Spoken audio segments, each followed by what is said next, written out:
Roland Martin Unfiltered for Friday, November 30th, 2018. Amber Geiger indicted on murder charges by the Dallas County Grand Jury. We'll talk with Lee Merritt, the attorney for the family. Also hear from Botham Jean's mother. He was a man, Amber Geiger, shot and killed. Also, Rashad Robinson and Color of Change had a big meeting with Facebook, of course, after the blockbuster New York Times story detailing them being targeted and attacked by Facebook for criticism of Facebook. We'll talk with Rashad Robinson right here on Roland Martin Unfiltered. The band director at Bowie State is out, has resigned. The band is on probation for a year. You hear an exclusive interview with Bowie State President Amita Bro. She talks about exactly what took place in the investigation regarding hazing at Bowie State. Tomorrow is World AIDS Day, and we'll talk to a professor at Morgan State who talks about the psychological issues as to why African Americans are not getting tested. Also, a new HBO documentary airs on Monday about Sandra Bland. We'll talk with the director and the Bland family attorney, Connor Lambert. Also, my interview with Constance White, the former editor of Essence magazine. She talks about her book on style, How to Slay. Folks, we've got a jam-packed show. It's time to bring the funk on Roland Martin Unfiltered. Let's go. He's got it. Whatever the biz, he's on it. Whatever it is, he's got the scoop, the fact, the find. And when it breaks, he's right on time and it's rolling. Best believe he's knowing. Putting it down from sports to news to politics. With entertainment just for kicks, he's rolling. It's on go, roll, y'all. It's Roland Martin, yeah. Rolling with Roland now. He's funk, he's fresh, he's real, the best, you know he's Roland Martin now.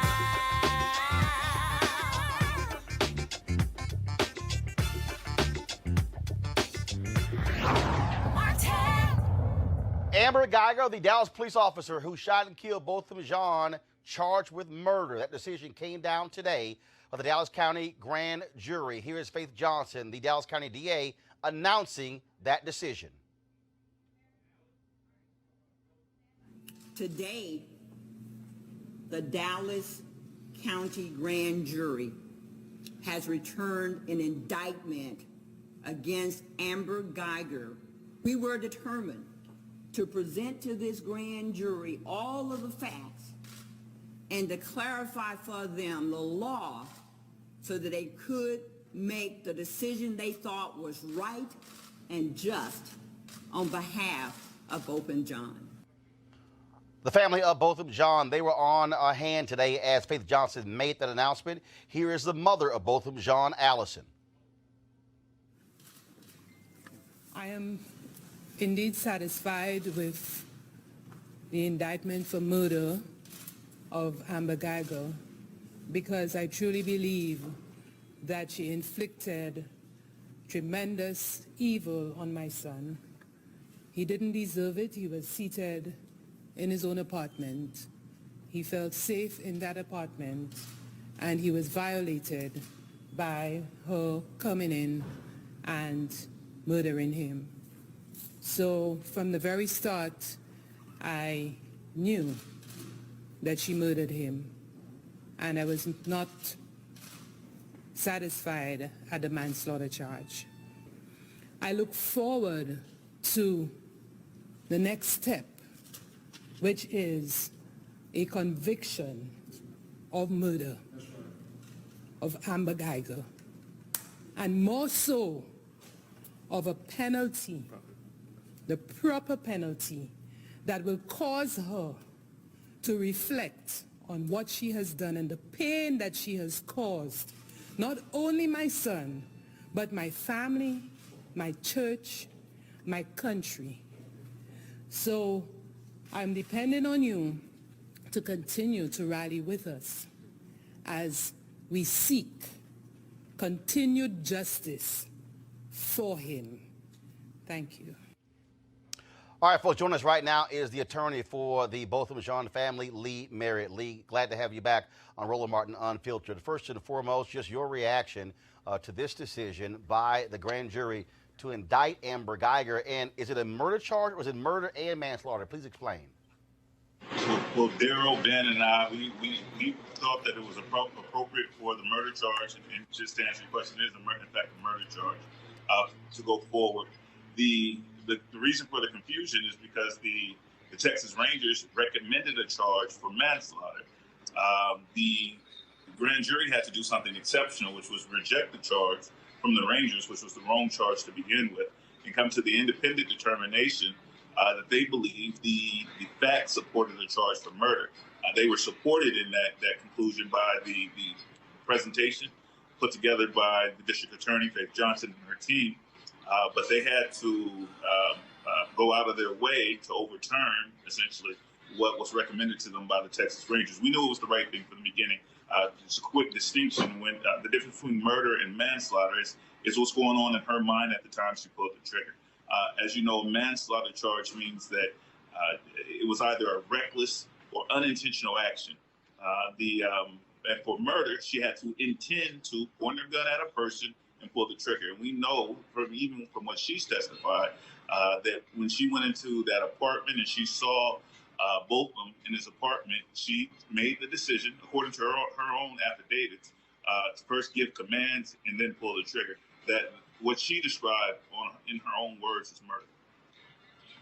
And when you talk about that decision making, again, the Texas Rangers, they initially had her charged with manslaughter. Many people have been highly critical of that investigation. Absolutely. Yeah, that was Roland. That was the wrong charge from the onset. We've always thought that this should have been murder. The Texas Rangers, quite frankly, did not have enough information to even consider it manslaughter. The DA's office did their own independent investigation. They talked to over 200 witnesses.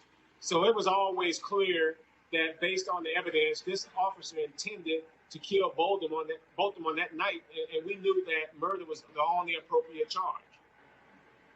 And just to be clear, Roland, those Rangers, from the first day that they met with the family, which is the day after Botham was killed, or the Saturday after Botham was killed, they said that they didn't believe that Amber did anything wrong, that it was a big mistake, and that it certainly wasn't murder. That's how they started their investigation. And then they went about hoping to prove that. We have an experience with the Texas Rangers that anytime they are assigned the task of investigating police officers, they either look to exonerate them or they look to give them the least possible charge here. And so that unfortunately, that's going to be an ongoing fight as we move into the trial portion of this, because the Rangers' testimony and their investigation will be relied on heavily by the prosecutors in order to secure a conviction. All right, well, gentlemen, we first of all certainly appreciate you joining us, and we'll be certainly covering this trial now that it's about to move to its next phase. Thank you so very much. Thank you. All right, folks, another story that we've been covering deals with the issue of Facebook and civil rights organizations. Yesterday, of course, we had Vanita Gupta on the Leadership Conference on Civil Rights with regards to them joining Color of Change when it comes to criticizing Facebook for their actions. And what they did went after them because of Color of Change was critical of Facebook. Facebook hired an external organization, a right-wing PR group, to attack them and to also tie them to George Soros, somehow suggesting that he is completely funding Color of Change. It was a blockbuster story in the New York Times, and that led to a meeting between Rashad Robinson, the head of Color of Change, as well as Sheryl Sandberg, the COO of Facebook. Joining us right now is Rashad Robinson to tell us about that particular meeting. Rashad, glad to have you back on Roland Martin Unfiltered. Always great to be with you. And so the meeting took place when? Was it yesterday or today? It was yesterday. It was yesterday afternoon out at their offices in the Bay. And so there were a number of things that you wanted to cover in the meeting. First of all, how long did the meeting last? Was it only Sheryl Sandberg you were meeting with, and what was the outcome? So the meeting was about an hour and 15 minutes. It included two colleagues of mine, my head of campaigns, Arisha Hatch, and Brandy Collins-Dexter, who's been leading this work, who's a senior campaign director for Color of Change. So both Arisha and Brandy from our side, and then two senior policy folks from the Washington, D.C. office flew out to also join Sheryl Sandberg on her side. Mark Zuckerberg stopped in for a couple of minutes to say hi, but for the bulk, for the basic hour plus, it was the six of us. And in that meeting, you obviously covered what took place with Facebook hiring this organization, coming after you guys. But what else came out of that meeting? What in the resolutions? So yeah, there was a couple of resolutions. Heading into this meeting and long before there was any sort of request, any sort of news from the New York Times about about this Definers organization attacking us, we had been demanding a civil rights audit. And I know Vanita probably talked about some of that, but Color of Change for a couple of years now have been demanding a civil rights audit of Facebook, similar to the work that we had done in Airbnb. The Leadership Conference and other organizations over time have joined us in those calls. But we had gotten no feedback. We knew they had been interviewing people. We knew they'd been talking to people. They came to our office and talked to us, but there was no transparency. So one of our demands was a public reporting from Facebook on where they're at in the civil rights audit, what they've done, what they know, so that we actually can provide scrutiny of an organization that we have no ability to trust at this point. Sheryl Sandberg, towards the end of the meeting, committed to a public release of their findings up to this point by the end of the year. They also committed to a public process around implementation starting next year.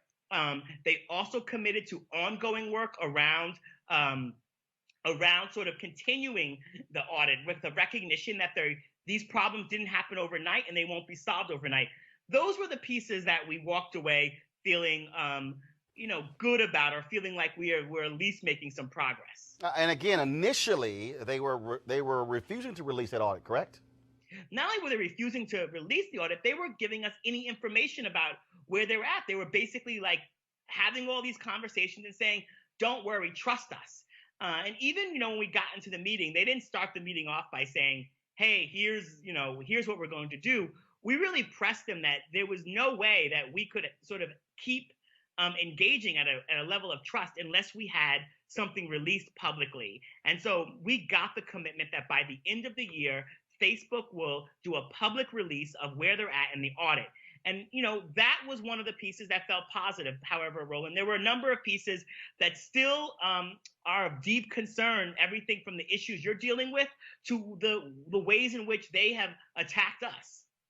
And again, when you talk about the issues that I'm dealing with, again, one of the things that I've talked about, and not just with me, but also these technology companies out here, not only my capacity as owner of this show, but also being vice president digital for the National Association of Black Journalists, is how these companies are also investing in and supporting black content creators. With Facebook Watch launching their 20 shows they're funding, none are African American, none are black media companies. And so we've also been looking at these other tech companies as well, and unfortunately new media is looking like old media in terms of shutting folks out. And then, of course, when you talk about African American consumers over-indexing on social media, driving these numbers, and what black folks want to know is that, look, don't just treat us as folks who can help grow your stock price, who can also grow your company with advertising. We also want to see African Americans who be able to build their own companies by virtue of working with companies like Facebook and being funded.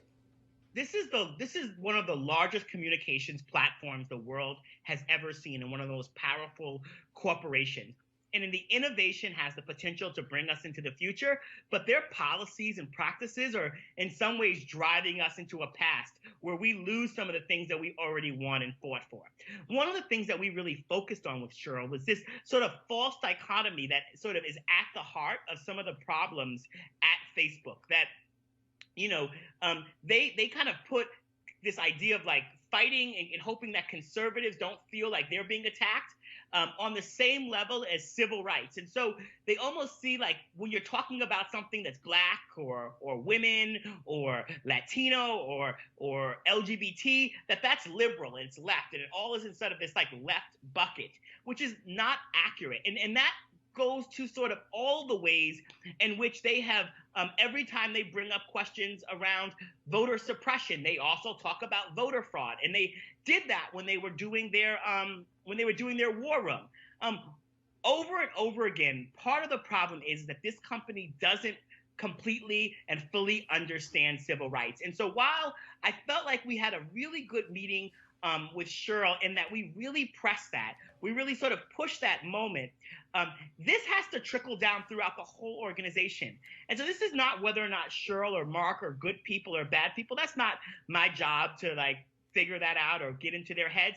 This is about a structure in a huge organization that has systemic problems all throughout, that is sort of rotten throughout and needs to be fixed and needs the level of accountability that will move the process forward. We asked Cheryl directly for the information that they obtained through definers, what definers did.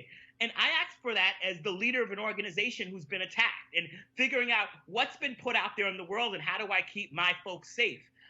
They did not give us that information. They also did not agree to fire Joel Kaplan, who in our opinion and many others' opinion has been the chief architect of this idea that, conservatives getting the same amount of time talking about climate is the same as climate change or something like that is the same thing as you having a show or Latino folks having a show.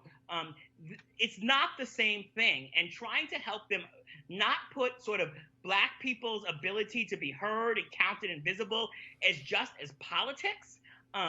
We talked a lot about that there's right and there's left, but there's also right and wrong.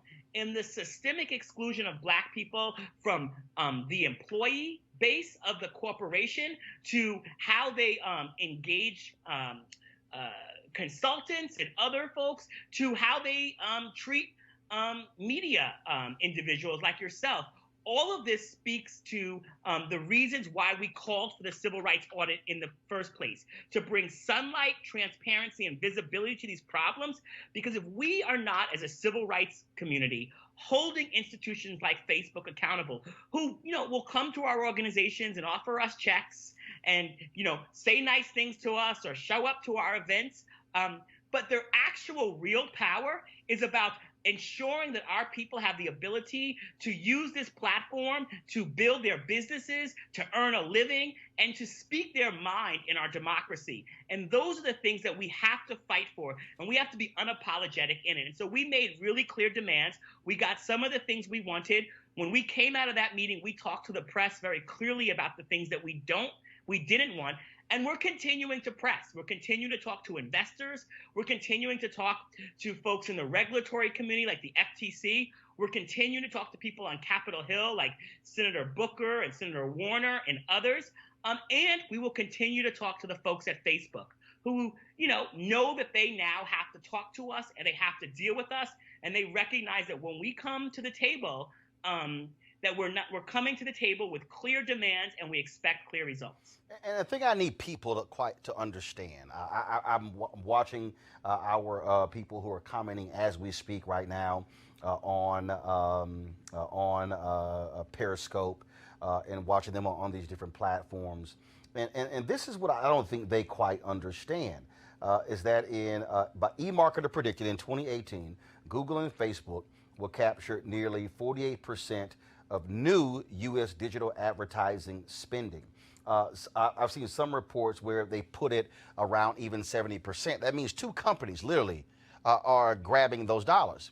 The point we're making is that we want to ensure not only are Black consumers being able to be known and heard, Black media companies are getting opportunities to also participate in this, but we also don't see folks being pushed aside. That's why this is critically important because as we are moving forward with technology, and we're seeing this where broadband is not the future, it's the present. The reality is what we don't want to see is exactly what has happened in the last 100 plus years where Black media companies and Black folks have been pushed aside and then are left scrapping for a couple of dollars and the opportunity to be able to present different perspectives, because let's just be clear, it's not like you got shows like this right now on cable news, on broadcast news. Oh, sure, you got a Black person who's hosting, but what people need to understand is they're not deciding what goes on. They're not deciding those guests who are coming on as well. On this show, I decide the stories we cover, where we broadcast from, and having access to these platforms and being supported is important. Yeah, I mean, I think sometimes I hear from folks like, on Twitter or other social media, like, why don't you just turn off Facebook? Why do you guys just boycott Facebook? And I'm like, well, sure, if you want to turn off Facebook, that's great. But but Facebook right now has as many users as there are Christians in the world. That's how large this is. So simply telling people to sort of turn it off, that's actually not a realistic expectation for a mother who's starting a business in Tallahassee and wants to reach the marketplace, or for a new journalist that wants to break through and get their story covered, to simply tell them, like, okay, this platform's not treating you well, just don't use it. Actually, that is not how civil rights works. When the buses didn't treat us well, we organized and forced them to treat us well, and to treat us fairly. When the lunch counters wouldn't serve us, we went in and we forced them to serve us. And now these new platforms that are being built, and are benefiting from all of the infrastructure in this country, which we as Black people have built. Benefiting from the net neutrality and the cable lines and all of the technology that has been put in the ground to allow for an organization like Facebook to grow and flourish and be the platform that it is, it cannot leave us out. And that is part of the work that we have to do to both fight, to hold them accountable, and to use all of the various levers, right? We turned out in tremendous numbers this election cycle. There are new people heading into Capitol Hill that we put there. Now, they've got to have the hearings. They've got to do the work to bring the Facebook folks up there and to actually dig into all these various ways in which this platform has prevented real progress. And quite frankly, everything from having a culture that hasn't allowed for Black people to flourish, to having a platform that weaponized race during the last election, to how the algorithms on the platform can allow someone to say, I want to rent my apartment, but I don't want to. I want to make sure that no Black people see this rental ad. You can do those things are happening on the platform right now, and unless we do the work to force it to change, it will only get worse. It will only become deeper. And so that is why we felt this is so important. And now sort of being both in the room at the highest levels, but also with a clear understanding that we will continue to hold them accountable, is the sort of gift that Facebook gave us by attacking us, because they really attacked the wrong organization. Well, and let's also be just honest. The reality is here. In 25 years, we will be a nation majority of people of color. And the reality is the things that you are fighting for today, the things I'm fighting for today, is also recognizing we are a changing America. And companies today, the reality is Facebook is 2 to 4% Black employees. The reality is when Reverend Jackson started his fight against Silicon Valley, it was about opportunity. This isn't about handouts. This isn't about, as you said, please cut me a check. It's like, no, as James Brown said, he said, I'll open the door and I'll get it myself. That's what folks are saying is want to be able to have the opportunity to compete. And so it's holding folks accountable. And what you are doing is no different than what the NAACP did to ABC, NBC, CBS, the New York Times, the Washington Post, all of these media companies.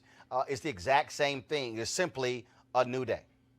Yep, absolutely. And you as an independent voice have really helped to move this conversation, right? Because we've even had problems at times getting mainstream media, cable news to cover this story. They are invested and deeply aligned with Facebook. And so some of the ways in which we couldn't get really covered on some of these problems until the New York Times story broke. And even then, they wanted to cover other angles. But part of the reason is folks like you covered it. Our members and people who went to colorofchange.org signed petitions and raised their voices and made us unignorable. And as a result, a public civil rights audit will be coming by the end of the year that will give us the ability to start looking closely and holding them more accountable. More news stories have come out in the last 24 hours about actually things that Sheryl Sandberg and others at Facebook still haven't told us about the attacks they have made on our organization and others. And we recognize that right now we have a mix of momentum that can help us hold this company accountable. That you just mentioned, Google. Google is now heading to Capitol Hill next week, and there's going to be hearings on some of their work. The reason why they cut that $5,000 check to Cindy Hyde-Smith in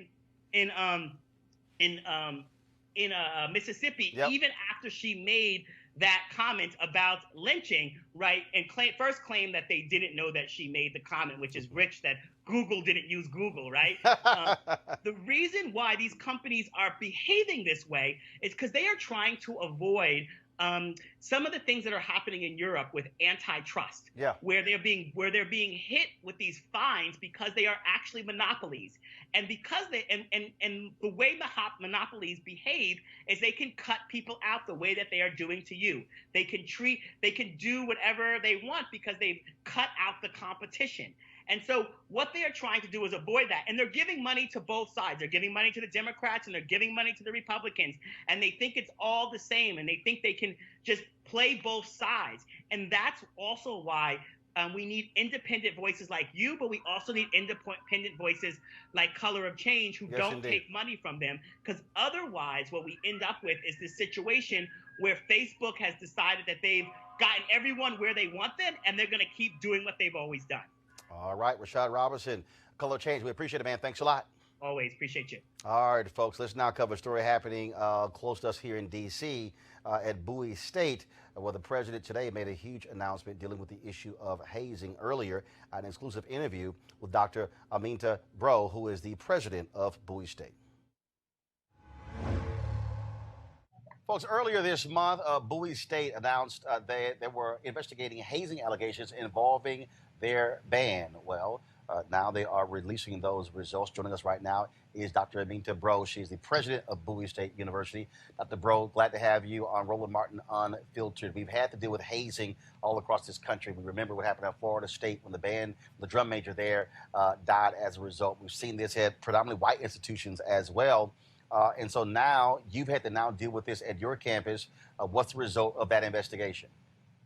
Well, as a result of the investigation, we did find that indeed there was hazing occurring.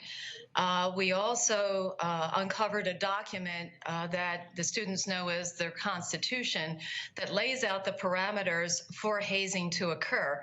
And we're very saddened about the actions that were taken by some of the members of the band. And we're still very much concerned about what has taken place. But the good news is no one was seriously injured. Unlike other incidents that have been reported in the media, we were out ahead of this. As soon as we found out that this was happening, I shut down the band to ensure that we did our due diligence, we investigated. The first priority I have is for the safety of my students. And upon getting the reports, we enacted a probation, a suspension of the ban until we could get to the root of what was going on. And so I'm sad to report that indeed we have found evidence that students have been engaging in hazing activities. The good news is no one was seriously injured. But you do have some results. So obviously the band's been put on probation for a year. Has anyone been suspended, fired as a result of this hazing? Well, just recently, the band director has stepped down. He has resigned. We are very concerned at this time about what took place, but we've also put into place an educational program. We are going to have the band on probation for a year while they participate in an educational program to help them understand what hazing is about. I still think that for some, they don't understand what we're talking about unless they hear about a death, unless they hear about something more serious. I don't believe they fully comprehend in some respects what we are addressing, and that is when they are asked to perform and practice excessive hours and that they are solely focused on the band to the isolation of all other elements of their life. That's a problem here. Our students are here to learn. They are here, yes, to be a member member of the band, but there's an entire campus that they need to participate in. They need to understand that there's a whole other world, and they shouldn't be solely dependent on the leadership of the band, and they need to have some individuality. And unfortunately, there were some behaviors and activities where the freshmen were treated in ways that demeaned them, that humiliated them, and just ran up against those definitions of what we refer to when we're talking about hazing. And so we're going to do a lot of education for these students and the entire campus to ensure that there are clear definitions, clear examples, and our students know when this activity is happening, they need to speak out and say something about it. How do you also deal with the fact that this is also now a deeply embedded culture? What I mean by that is, you know, I'm a member of Alpha Phi Alpha, a lifetime member. We've seen numerous lawsuits. We've seen individuals who have died in fraternities and sororities as a result, but also other bands as well. And there's this whole thinking that somehow, if you don't go through adversity, if you haven't been beaten, if you haven't been demeaned, then somehow you haven't properly earned your credentials to be a fraternity member or to be a band member. I understand that history, and that was then, this is now. I go back to some of the basics that you learn in kindergarten. Don't put your hands on somebody else. And in today's time, you cannot allow people to harm one another. You can't say, that's okay. I understand what went before. There is a difference between traditions, rituals, and hazing, where people fear, where they are humiliated. This is what we're talking about, and that just can't happen today. There are, as you know, incidents where people have died. That can't be allowed to happen for our youth today. I set a higher bar for my students here at Bowie State, and we should all set a higher bar for our children to understand, our young men and women who are coming to these colleges, to understand that is not what we expect of you. And so, yes, let's honor our history and think about, you know, what that was. But today, there are liabilities, people lose their lives, and we need to keep our young people safe. And that's what I'm about, that as the president of Bowie State University. And I'm going to stand right there, firmly planted on safety of the students. And when you talk about them being on probation, what does that actually mean when it comes to football, when it comes to basketball games, when it comes to travel? What does that actually mean? So for the next year, as I mentioned, the students are going to go through an educational experience to help them understand what we're talking about with the differences between rituals and traditions and hazing and harming and humiliating other members of your group. We will also expect that the students only perform here on the campus and as permitted in the local area. They will not be traveling to overnight events and participating in activities off the campus and out of this area. That is to ensure that we have the proper precautions in place as they're traveling, once they resume traveling after their probationary time. So for the next year, education. For the next year, they're going to be local on the campus, a lot of supervision, a lot of support to lift them up, because we want our students to do well, but they will not be performing at the events off campus. So for the where the band, the athletic programs go on the road, they will not be traveling with them, just here on the campus. Last question. We know that graduates have a lot of involvement still when it comes to our institutions, whether you went through fraternity or sorority or even the band. Are you going to be limiting alumni in their involvement in the band, where individuals may bring, again, those old ways of doing things onto the campus? How will you regulate and deal with that? Well, it's difficult to regulate interaction with alumni. What I would invite is for the alumni to come in and talk with me about just what we're sharing. Yes, we all know that, you know, things have changed over time. You know, we as a country have evolved beyond when we were founded. Bowie State was founded in 1865. We're very different than what we were in 1865, and we're in a different environment. Things have to change. So I would love to talk with the alumni alumni about what we're doing. They have been advised as we've gone through this process and with the investigation. They were brought into this conversation so that they know what we were looking at, and we've been bringing them along through the conversation and the investigation just to say, here's what we know, here's what we found, as we have shared with the media and with our students. I've met with the students who are in the band to let them know I'm supportive of them. I want them to succeed. And I want our alumni to come on back. Let's have those conversations. Help me, help these young people understand it's a different day, and it has to be. And we want them to be safe. We want them to be successful and understand the right lessons, the right values for today. Well, the most important thing that I also say is that whether it's our fraternities or sororities or HBCUs, the last thing we should be doing is spending money on settlements for folks who have been hurt, maimed, or killed as a result of the hazing. Because that, frankly, endangers the future survival of our institutions. And so we appreciate your leadership on this. Dr. Breaux, thanks a lot. Thank you so much, Roland. Thank you. Really appreciate your time. All right, folks, time to hear from one of our partners. With the holidays just around the corner, now is the time to order holiday cards for family and friends. Now, you know doggone well, you mail out holiday cards, they come in the mail, and you want to really impress your friends and family or your business folks with that. So this year, you can create custom holiday photo cards quickly, easily, and affordably at simplytoimpress.com. Now, simplytoimpress.com is your holiday photo card headquarters, with thousands of unique Christmas cards and other designs to choose from. Now look, this is very simple. All you do is upload your family photos. You can get them from Facebook or Instagram, personalize the text, and then you're done. It's that simple. Simplytoimpress.com prints your cards professionally on your choice of premium card stock in just a few days and rushes them straight to your door. The New York Times Wirecutter named Simply to Impress their favorite custom photo card service.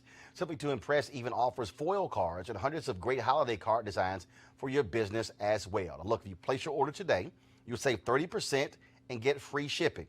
30% savings and free shipping. All you got to do is enter the promo code DEAL, D-E-A-L, at checkout. Now save big on holiday photo cards today by using the promo code DEAL at simplytoimpress.com. That's simplytoimpress.com. And remember, when you support them, you also are supporting Roland Martin Unfiltered, because they are. All right, folks, December 1st every year, of course, is the day where the world recognizes World AIDS Day. And one of the issues that we look at is the young folks, especially young folks, African Americans, who don't want to get tested. Well, I was on the campus of Morgan State University in Baltimore. I talked with Dr. Larice Edwards, and it was very interesting and talking with her about her research and what she discovered as to why a lot of black folks who live in our inner cities, even in rural areas, why they are not getting tested. Check this out.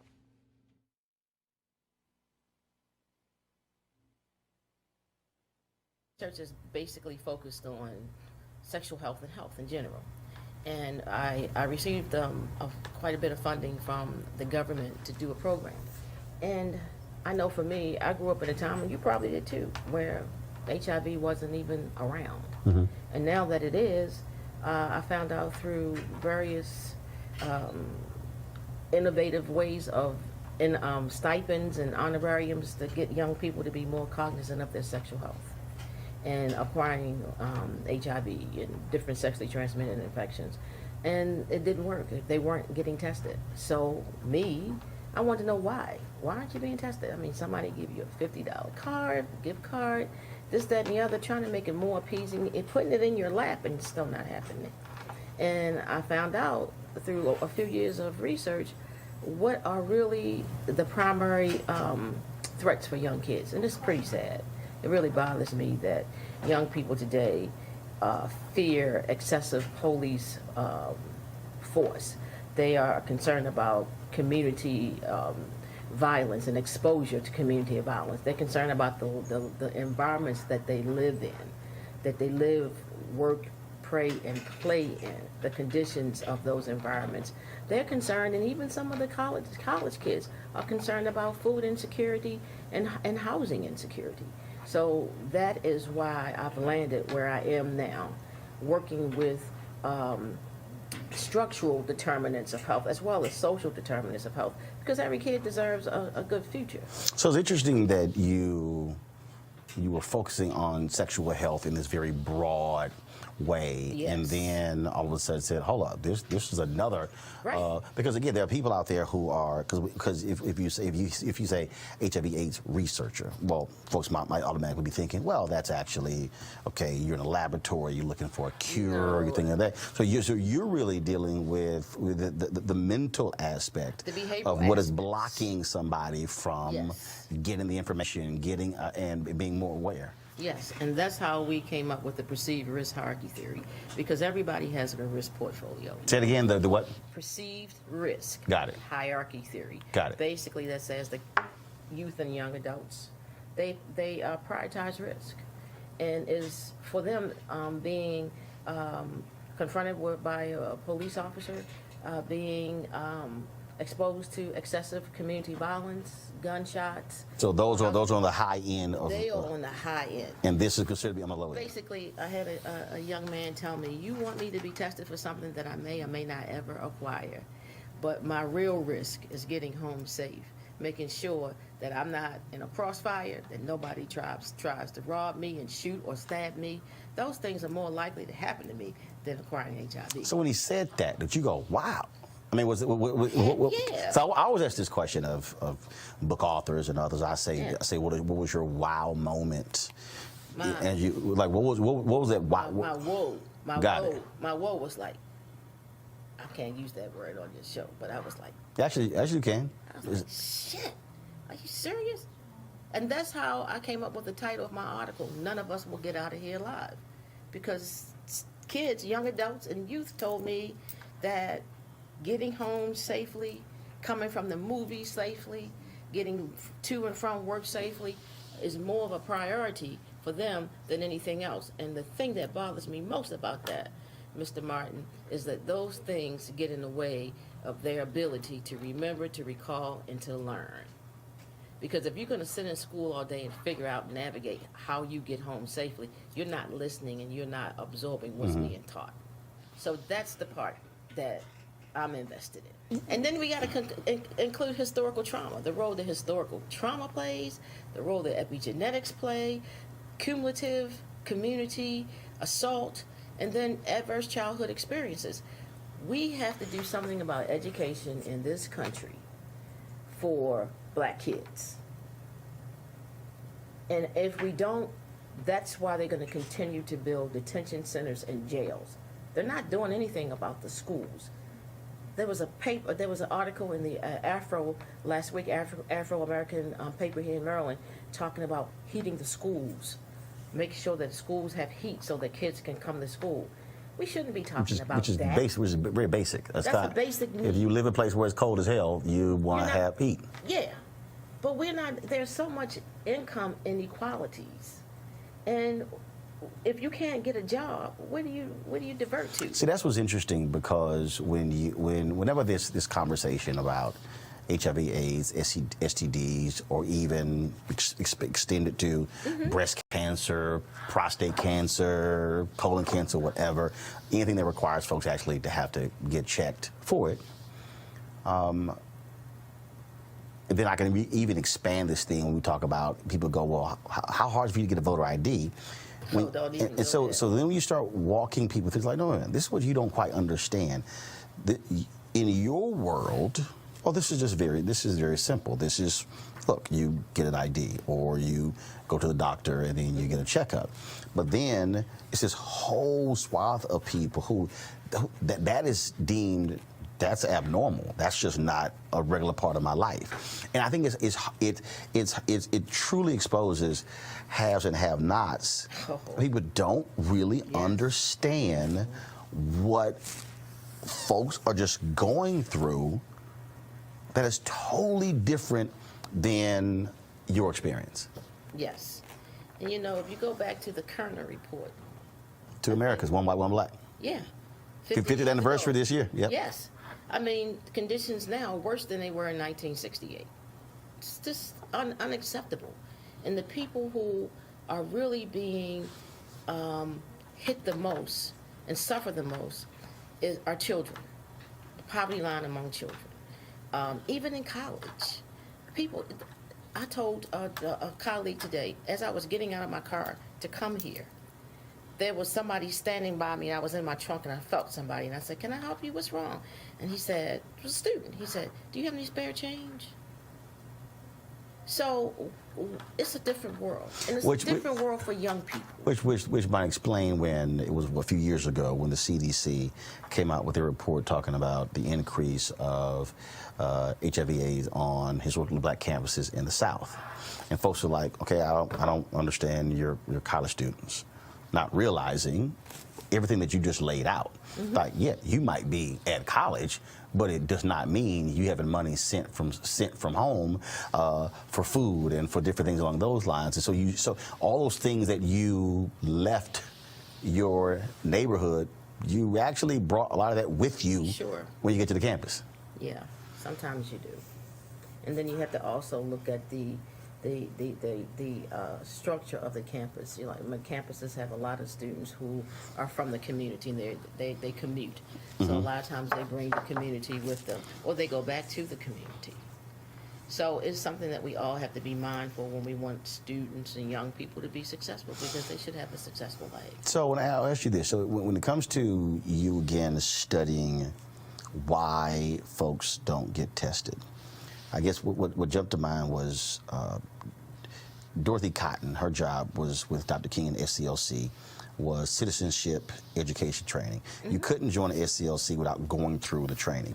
And reading her book, and I did the last sit-down interview with her before she died earlier this year.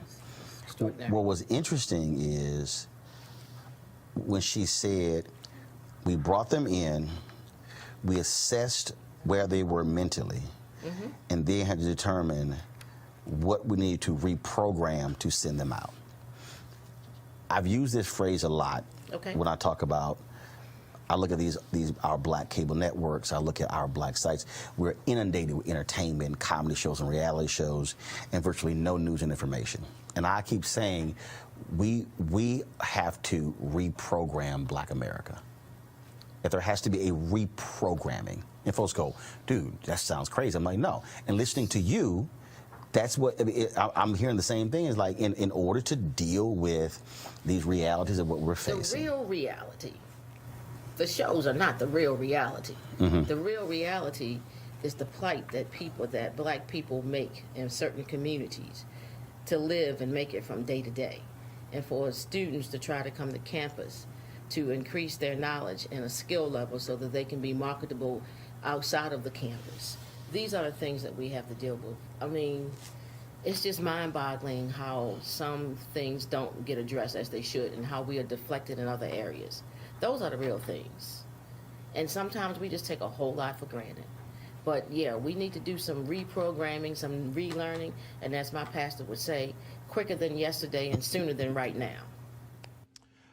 All right, folks. So we certainly appreciate Dr. Edwards in that conversation there. Of course, as a associate professor at Morgan State.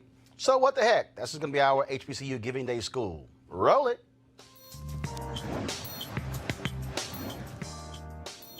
Again, hashtag HBCU Giving Day. Morgan State is our university in Baltimore, Maryland, founded in 1867.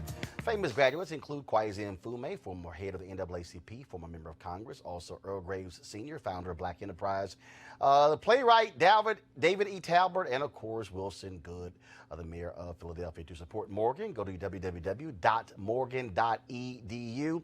Plus, you can support them because their president is a member of the greatest fraternity of all time, Alpha Phi Alpha Fraternity Incorporated. And so certainly shout out to them. And if you're a Morgan graduate, we also expect you to also give back to the university. And so we certainly appreciate that. And just for folks who don't know, we started hashtag HBCU Giving Day as a way to encourage more folks to give to HBCUs, because when we had Florida A&M University on TV One's News One Now, their national alumni president talked about the fact that only 5% of Florida A&M graduates were giving back to the university. And so this is our way every day to offer a reminder to folks to give back, but also to give you a little history about our various HBCUs. And so we appreciate that. All right, folks. On Monday on HBO, there's going to be a documentary that is going to deal with the life of Sandra Bland. Remember, she was a 28-year-old black woman from Chicago who was arrested for a traffic violation in Prairie View, Texas. Of course, location of Prairie View A&M University. Sandra, of course, was going down there. She was had a new job, and she was down only there for a few days. But she was arrested for no reason whatsoever. After 3 days in custody, she was found hanging from a noose in her jail cell. Her death was quickly ruled a suicide, but many people, of course, across the country were shocked and stunned, saying that it was potentially racially motivated. Her story, something that we covered extensively on my previous show. And again, that documentary is going to be this Monday. And so here is a part of the documentary.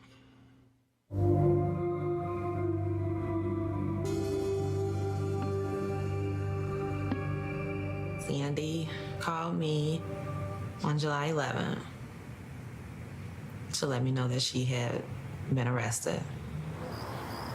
I said, what are you in jail for? She said, you know, I really don't know. And she said, my arm is hurting really bad. And I could hear her talking to the guards in the background. Then she said, I'll call you back. And she hung up the phone, and she never called back. I wouldn't wish this hurt on anyone. Anyone. Documentary is called Say Her Name, The Life and Death of Sandra Bland. And earlier this week, I talked with the director, David Heilbronner, as well as the Bland family attorney, Kenan Lambert, about this documentary. So David and Kenan, let's talk about this documentary here. Obviously, it's a story that I covered extensively. So David, I'll start with you. Was there a surprise? Was there anything that you did not know before that really jumped out at you when working on this documentary?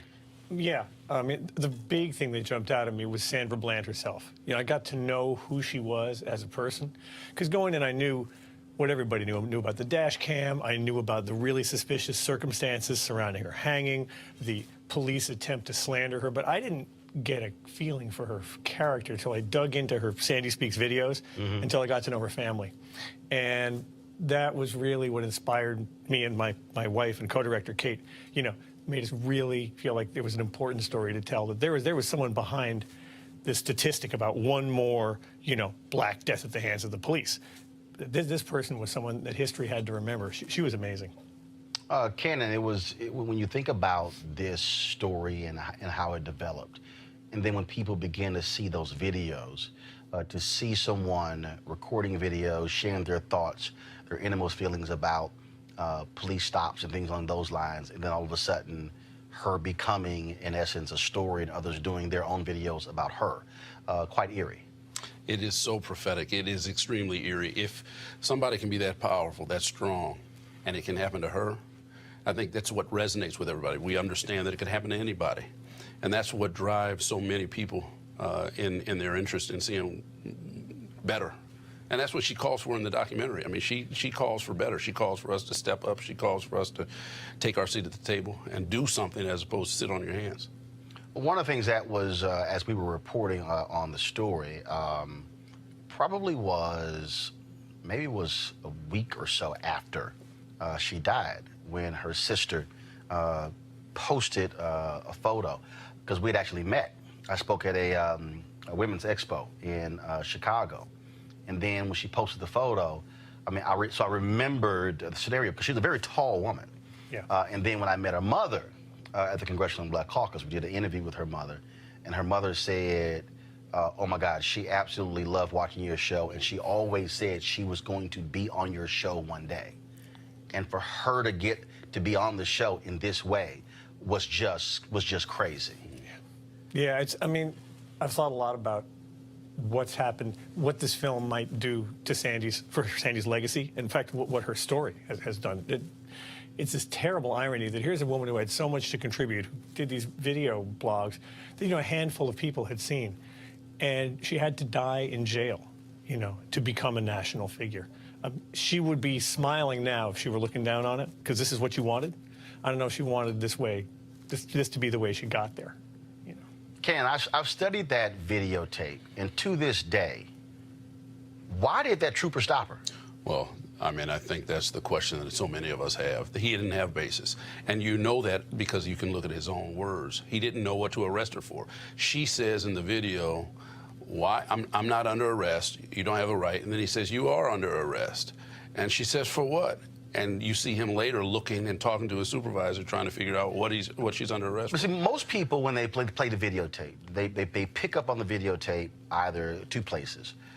When he's about to pull her over, and then when he's pulling on the car door. But when I've run that tape back, I've seen it from the perspective of when she pulls out of the parking lot on the Prairie View A&M campus. And again, I've watched it. She literally pulls out. She makes no lane change. There's nothing. He was dealing with somebody else. He turns his car around. Boom. He follows her, and it's sort of like, okay, I'm gonna wait till you do something.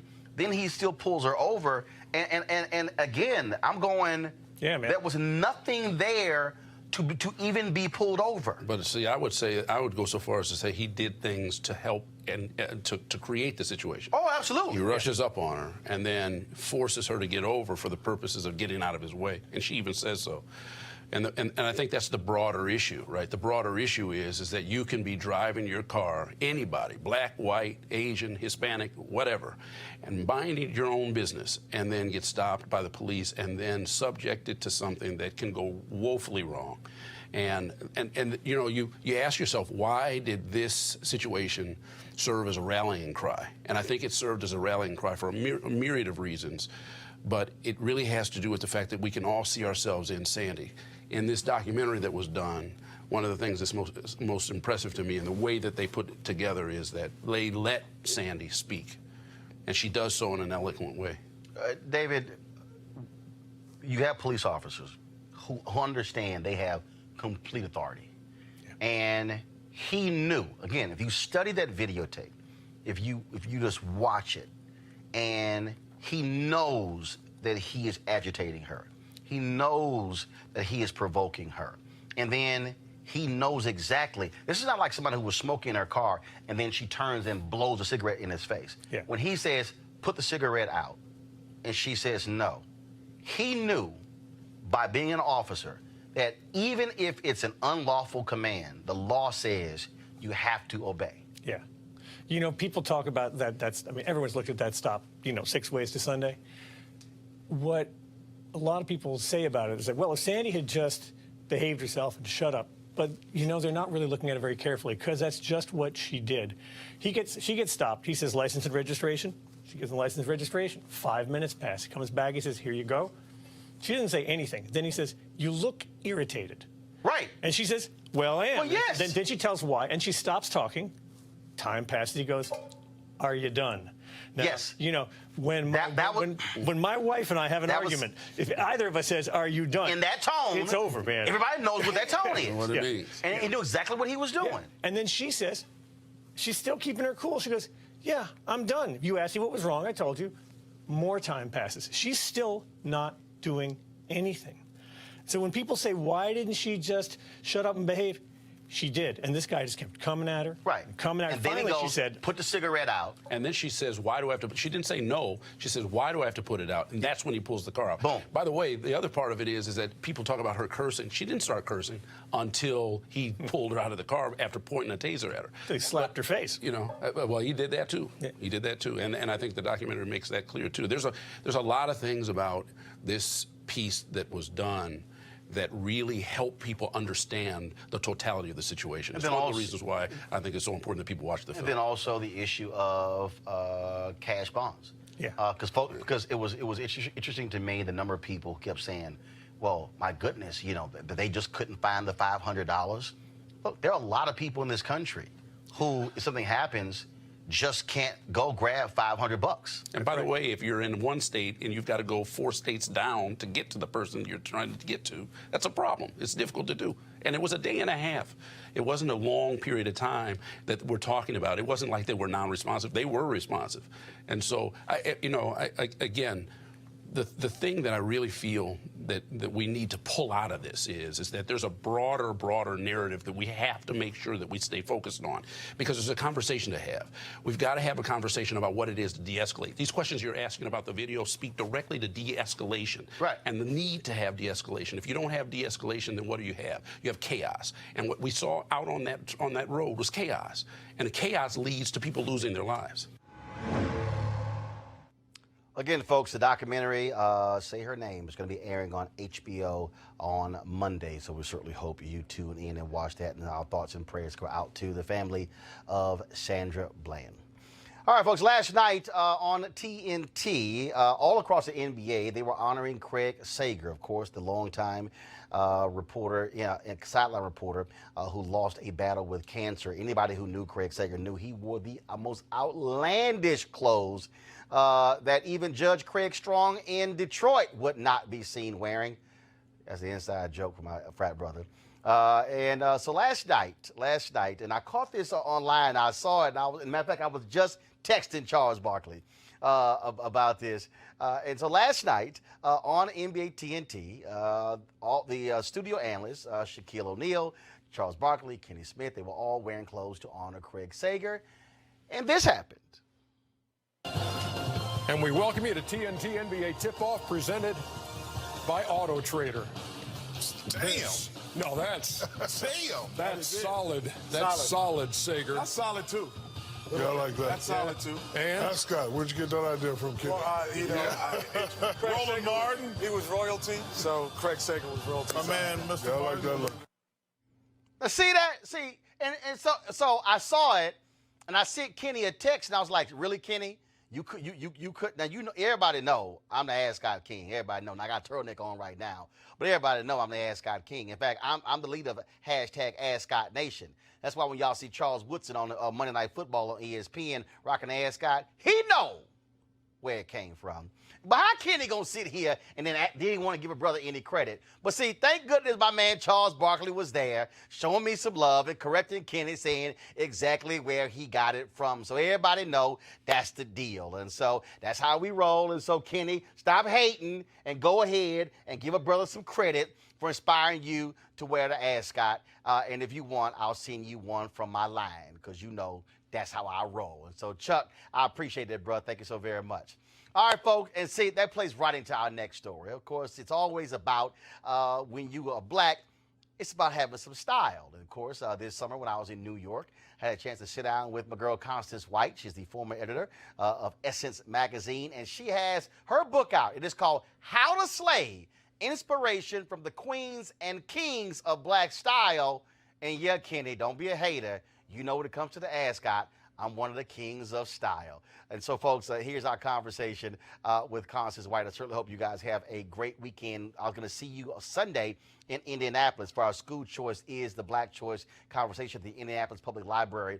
So I can't wait to see all of you at Indianapolis. And Eastern Star, I'm going to see y'all at Reverend Jeffrey Johnson's church on Sunday. As soon as I land, I'll see y'all guys there as well. So y'all have a great weekend. Enjoy this conversation with Constance White. Holla! All right, Constance, how you doing? I'm doing so well. I'm ready to slay. What is black style? Black style is a feeling. It's also something concrete, how we put ourselves together. It's how the black community has really shaped how they want to present themselves and then influence practically the world. See, the reason I asked that, when I was news editor of Savoy magazine, we did they wanted to do a photo shoot. And so I mentioned pastors. Okay.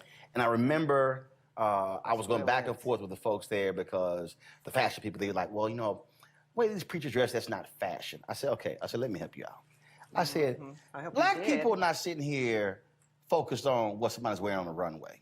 Right. I said, but when you have, because I think in that particular issue we did, I know Bishop Jakes was in it, I know Bishop Eddie Long was in it, I know a couple others. And I said, trust me, when you have 5, 6, 10,000 people watching somebody every Sunday, they are paying attention to what that pastor is wearing. Yes. I said, so y'all can call it what you want to. They say, we're not going to call it fashion, we'll call it style. I said, I don't care what you call it. Same thing. It doesn't matter matters what to you black call people. It does. And I will say, Black people are looking at the runway, but they are also looking at that pastor.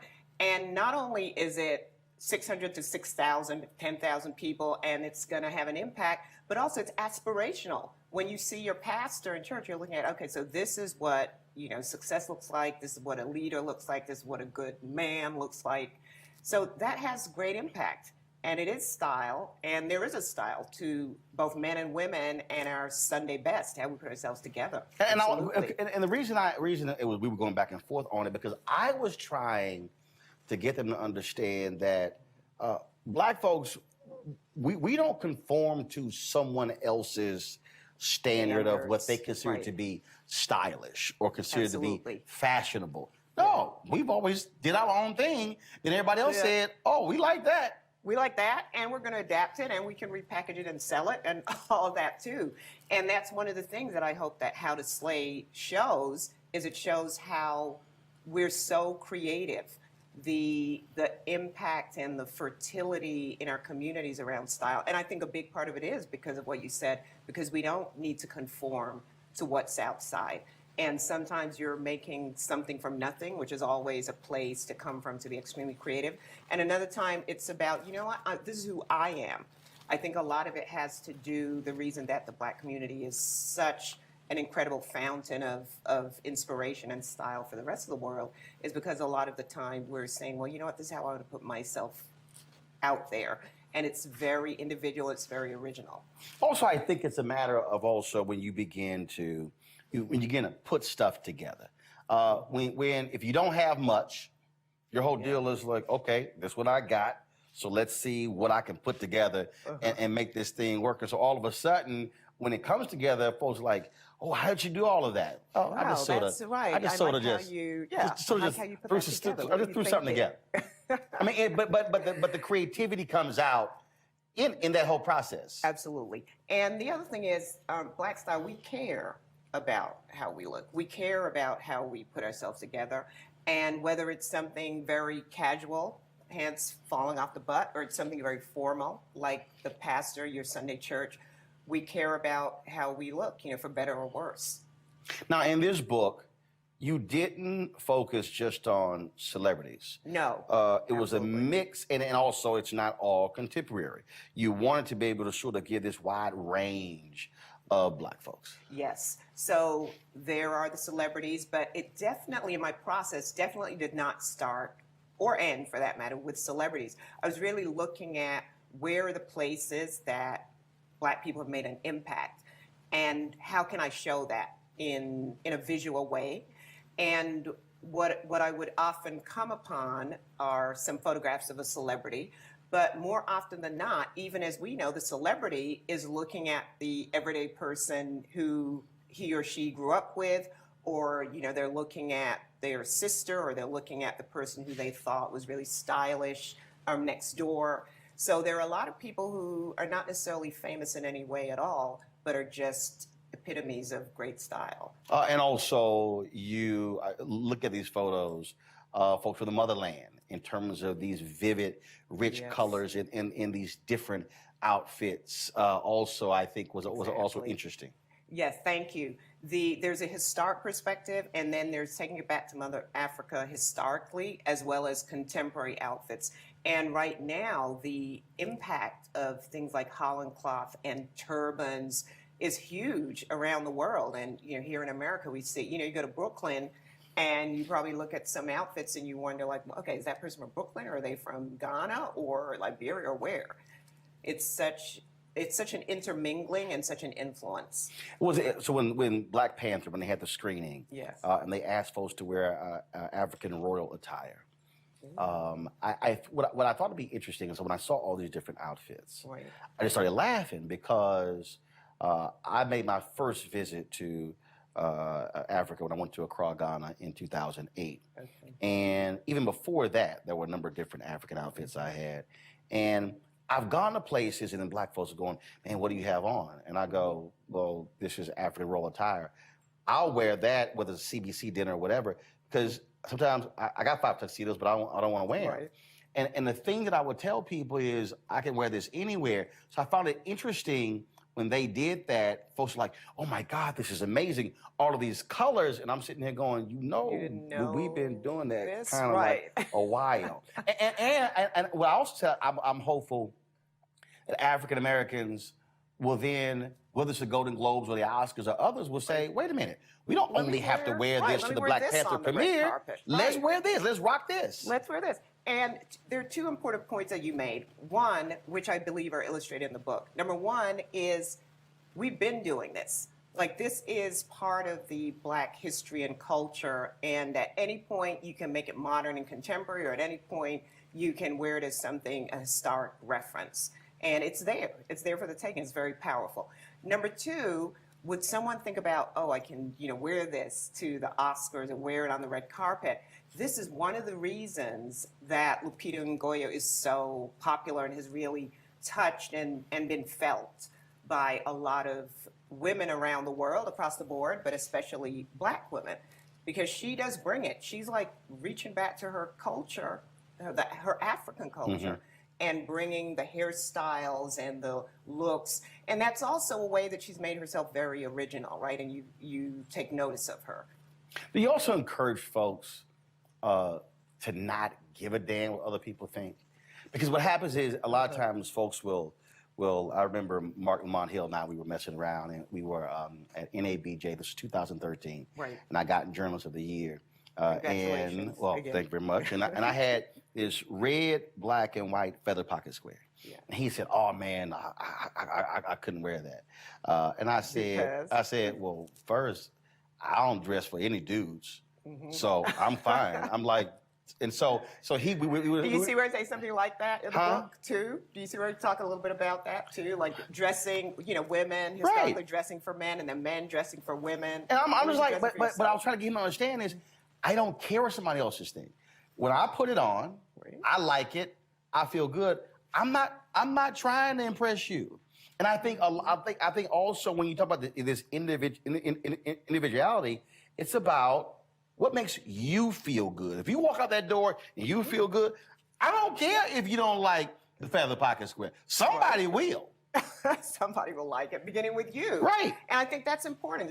It's important to mental health, and it's important to how we present ourselves in style, because if you're feeling uncomfortable about something, if you are looking for approval from someone, that is a really difficult and hard place to be in.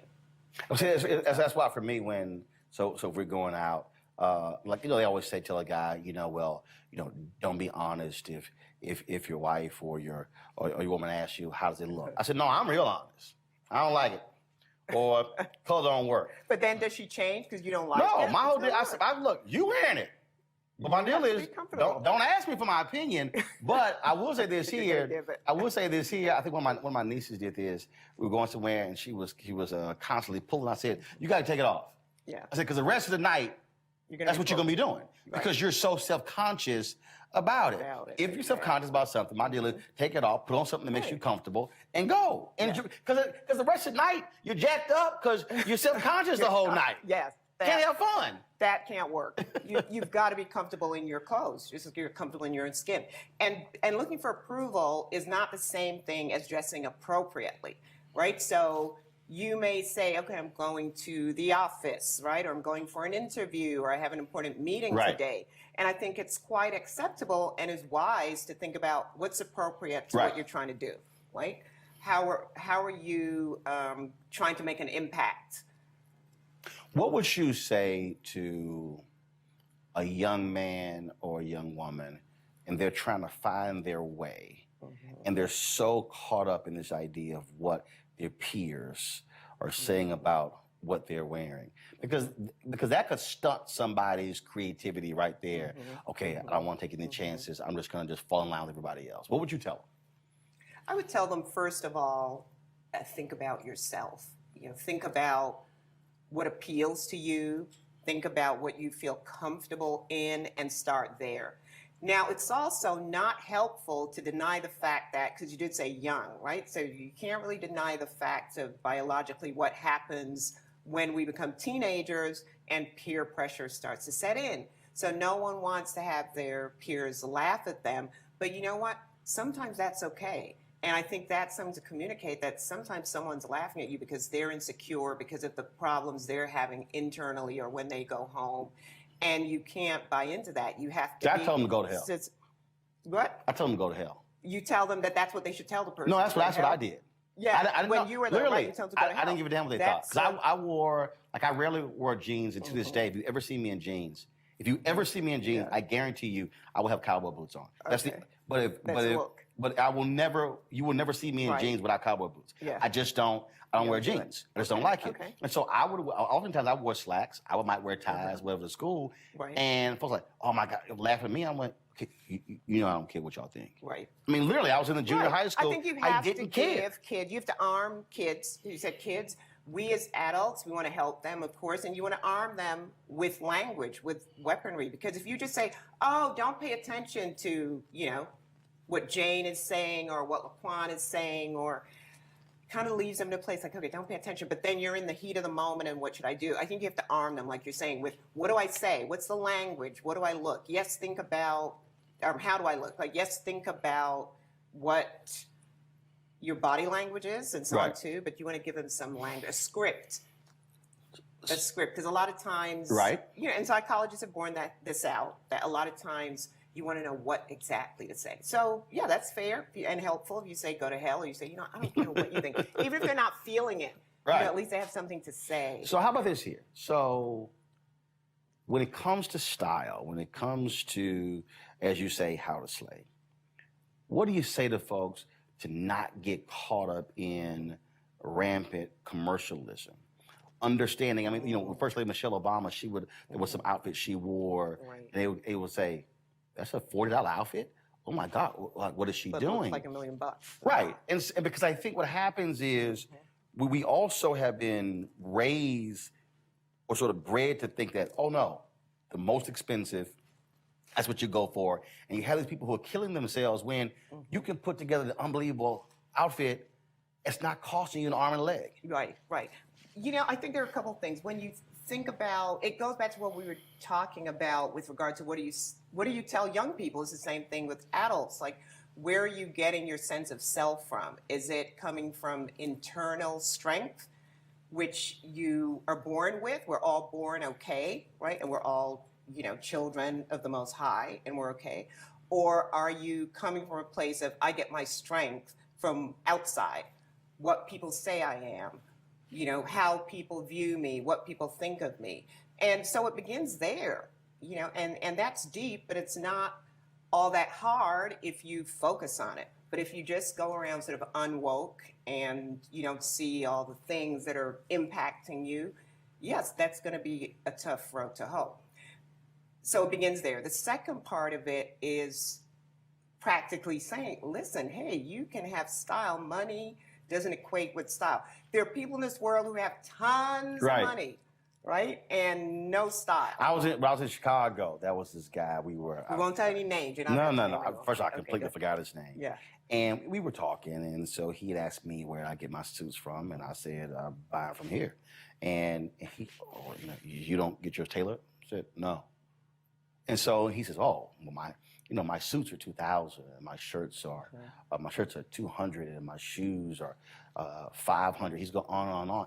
And I'm looking at him, and I'm going, damn, you wasted a lot of money. That's what I'm thinking. Yeah. Because it was, and literally, and that was his thing. And I'm just sort of looking at it, I'm going, you know, I don't really care. And it was as if how much it cost was driving it. Right. As opposed to, but the reality is, he was complimenting me on how my stuff was put together, and literally my whole outfit from head to toe collectively wasn't $500. Which is great, and we want to share that information. I think that was the power of what you did in that moment, and that's the power of Michelle Obama, where she'll share that information when she was on that worldwide platform and say, you know, this is a Naeem Khan dress or a Jason Wu dress, and it costs $4,000, or we'd find that out, right? Mm-hmm.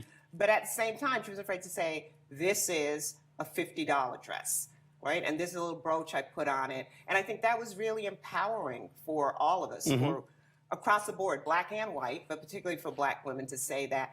Because yes, in our community, we don't want to get caught up in the brand names. Yep.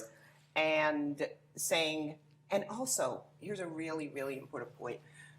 We don't want, in the digital age, in the age of the internet, where people can create these fake lives and fake personas, Oh my God. where, okay, I just went and got this pair of shoes, and I'm telling you that it's Gucci, but it's not really Gucci. Or, you know, I just got this Dior and I bought it, but I'm taking it back tomorrow. And then we start to think, oh, that's the way to be successful. That's the way to get likes. That's the way to, and that's real. That is happening for real. Oh, the internet. folks who rent a plane for 3 hours and pose in it and take a pose in. picture. I'm like, really? Yeah. And the New York Times did a fantastic expose the other day, which some of us within the internet business knew already that, yes, there are a lot, and I mean a lot of fake followers online with our celebrities, people we admire, and there's a lot of hokey pokey going on. But they did a real expose that really broke it down, the extent to which, I mean, and it's not illegal, except in some cases they're capturing people's identities. Right. And that is illegal. But there are a lot of people, you can go hire one to really jack up the number of followers and likes and so on you have. So it's all part of being woke and understanding what is pressing on you and the impact, and that there is an alternative of reality. The reality is a tiny slice of people can't afford to dress in designer clothes, especially head to toe. But what I love about what's happening now is you can now, in the borrow and share and rent economy, you can rent all this stuff. You know, so why not? So you don't have to spend a lot of money if what you want is sometimes to be in designer clothes, if you value that. So give me an example of you in a store and you saw something and then you went, nah, but then you circle back and then you begin to sort of put something together. You have one of those stories where you looked at something and you went, I could start with this. I could start with and I can build on this. Because, I mean, people ask me sometimes, they say, well, man, like I'll get, like, who's your stylist? I'm going, me. Okay, I'm not, I don't need somebody to dress me. I mean, my daddy taught me how to dress. But they would ask me, well, what do you start with? And sometimes I might start with the tie and then build everything from there. Right. Or I might start with the shirt and build everything from there. Sure. So whatever this time when you were just in shopping, whatever, you saw something and then you went, I can do this. And I can put it with that. Then put it with that. And all of a sudden, something just happened. Something's popping. Something's happening. Well, I tend to, if I do that and I have done it on a few occasions, I tend to do that with shoes. But my that shoe and then. But my most recent experience of doing that was with a baseball jacket. And I was in the store and I was thinking, and I saw this baseball jacket and I thought, oh, that's really cute. And then I started thinking, I could put that with that. And if I paired it with this. And then I also started thinking about where would I wear it, and could I wear it, across from winter and then across to spring. And because I like my clothes to work for me. Right. I don't like it because I have enough clothes that just sit there for years. Your deal is not that seasonal stuff? I do like the trans-seasonal, right? Not the seasonal. Yes, yeah. I'm not like a particular seasonal shopper. Well, is it because the reason I asked that, I think it was Father's Day, my dad's birthday or whatever. And so we went to this men's store. And I don't particularly like people helping me when I shop. Okay. My philosophy is, if I call you, I need your help. Otherwise, stand back. I don't really need you you advising. I don't need you. I'm good. Yeah. Just stay away. Okay. So we're sitting there and I got a suit and so I'm sitting there and I'm kind of like, okay, I want that shirt. And then I go and I'm looking. So I tell the sales guy, I say, hey, I need you to go get that tie off that mannequin 2 rows over. And he goes, oh, that's not going to go together. I said, I did not ask your opinion. I said, one, it is going to go together. I need you to go get it. Right. And so he looks at me, and so he comes back. So I put it with the shirt, and I said, see, do you see that pinstripe that's in that suit, which you did not see? I said, the tie and the shirt pulls the pinstripe out. I told you this was going to go together. And so then I'm sitting there, of course, with the socks, and then, of course, shoes. But it was hilarious to me because I'm buying it for my dad. He's there. Oh, you're buying for your dad, not Right. for yourself. Buying for Okay. my dad. Yeah. He's there. Yes. And so I'm putting this whole thing together, and I start laughing because this is simply in reverse of what happened when I was growing up. Oh, right. Where he would shop we for had you. to stand there, Right. and we didn't have input. He was kind of like, I'm paying for this, so he would be, okay, here's a So, suit, so here's the it belt. So we like, how about this, Dad? No. And so But was Roland, you sound like you could do some styling. well, here's what there are some things that do great on me. Yes. And one, what drives me crazy, especially young African Americans, I don't want a young African American going into a men's store and buying a one-time only suit. What I mean is, you could only wear that suit really one time. Right. And just so I was in. What suit? Give me an example. of that. What suit can you only wear one time? So young man comes into a men's store and he is trying to convince his mom to get that cream suit with a red pinstripe. That you can wear. Got it. Okay. And I'm like, true. dude, I'm saying you're gonna wear it more than one time, but what? So I was in another men's store in Chicago. Right. It was two young brothers, and I'm trying to mind my own business. But they're calling home to see if they can buy something. and the dude behind the counter, he's going along with it. I say, yo, man, why you gonna let them buy that rust suit? Yes. I said, my deal is if you're under 18, under 18 and you have limited money, this is just my belief, you should only buy a gray suit, a blue suit, or a black suit. Right. Which allows you to get multiple shirts, multiple ties. Yes. And I was ticked at the dude who worked there because I felt that's where he should say something. Right. To say, young man, let me help you out. Right. I know you like. That's great, but I will say, arguably, They didn't have the money. They what? They didn't have the money. Okay, but arguably they could, and I agree with you, right? That is the suit you just described. The three are probably the most versatile, but arguably, with the right point of view and style, you could take that rust suit or that cream suit with the red pinstripes and make it work. But they ain't got enough the shoes. Only thing See, not enough shoes. That is the thing. The only thing about it is if you only got it going and coming. if you only got enough money for a pair of black shoes, that ain't gonna go with that cream suit with the red pinstripe. And that's why. And I've So seen. did you say something? Yes, I did. Oh hell, yes, I did. Yes, I did. Now the one time, Did they appreciate it? Or they were Yeah. like, Oh no, several times. I mean, I was in another store and the woman, she was a sales associate, and the outfit was horrible, and she was rolling with it, and I'm sitting looking at some ties. I'm going, oh my God, I know he is not gonna get that tie to go with that shirt and that jacket and those pants. And I'm trying to mind my business. I said, bro, I can't let you walk out of that store with that. I said, ma'am, I need you to step back for a second. Bro, this does not go together. She was not gonna tell you anything. Yeah. But I can't let you walk out the store. Okay. I said, because a woman gonna see you and start laughing at you. And he listened? Yeah, so I was literally, and he was, because, he was like, really? I said, yes. I said, let me show you this shirt, this pattern. You see this? I said, you see all this is clashing? And so then when I showed him the option, he was like, whoa. Now, one time a woman got mad. She was there, she was with her husband.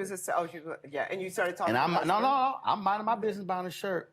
And the brother said, man, let me ask you a question. He said, what you think about this here? I said, I wouldn't get this shirt.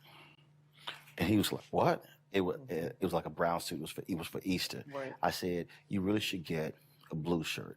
I said, sky blue shirt. He's like, what? I said, give me that shirt. Let me show you. Okay. So I put it together, and he said, man.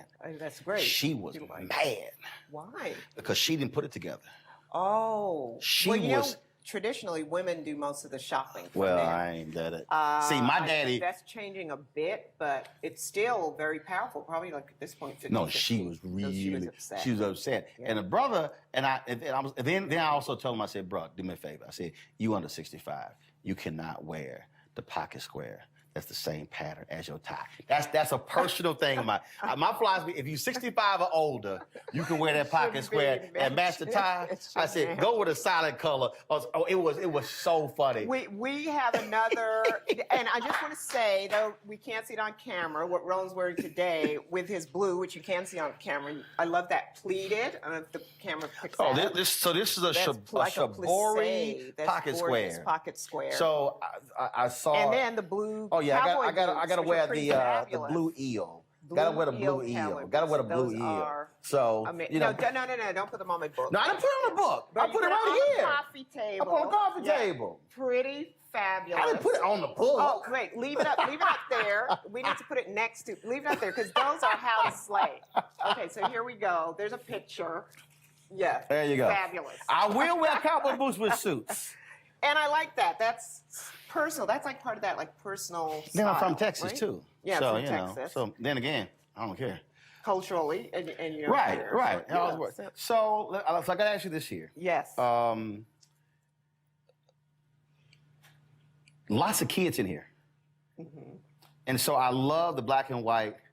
It probably was from Chicago. Right. All the bras with the hats, they were glad clean. You love that. Well, it's a Glad you bring flashback that because up. me It's from the 50s, and my brothers, from we 50s, wore yeah. my parents dressed us. Yeah. And I have photos of us suited and booted. Formal, And- suited and booted. And those brothers were clean. They're clean. I love that photo. I'm glad you mentioned that. From the 40s or 50s.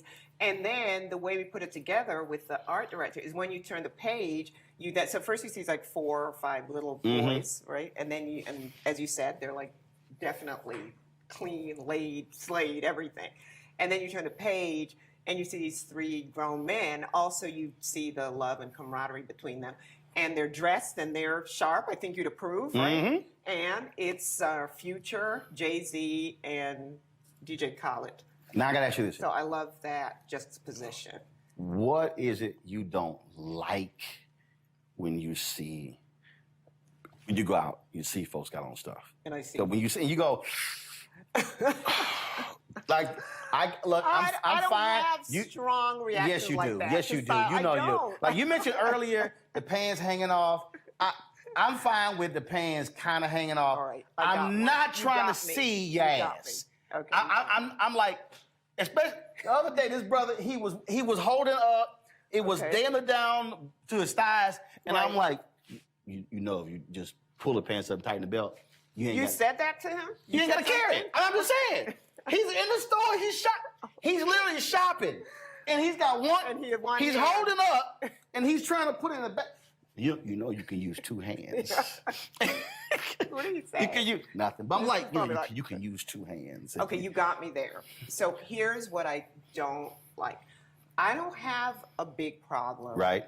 with the pants falling off the butt. I know. I go with the flow of, okay, fashion. But you cannot be wearing that style when you are over 30. Yes, I've seen. This is where it's getting real. Yeah. You know, you can see the guys who like, well, I was 16 when hip hop hit with full force. And it's like, you are now damn well 46. And you're still showing me your underwear while you're Right. shopping in the CVS with, your jeans or your pants, your Right. tracksuit, your dirty gray sweats, whatever it is, falling down, from your underpants and your butt. I don't care if it's your butt crack or your underpants. They're both equally offensive. Over 30. When you're like 46. It's like, stop. Use the belt. That's just not a look. Use a Use the belt. belt. Use the belt. Not cute, not a look. You're not 16, whatever. Unhemmed And pants. those kids aren't even wearing it that much anymore. Unhemmed pants. Unhemmed pants? Now, When are you it's a- talking about like an unhemmed pair of suit I'm pants? talking about when is a bunch at the bottom.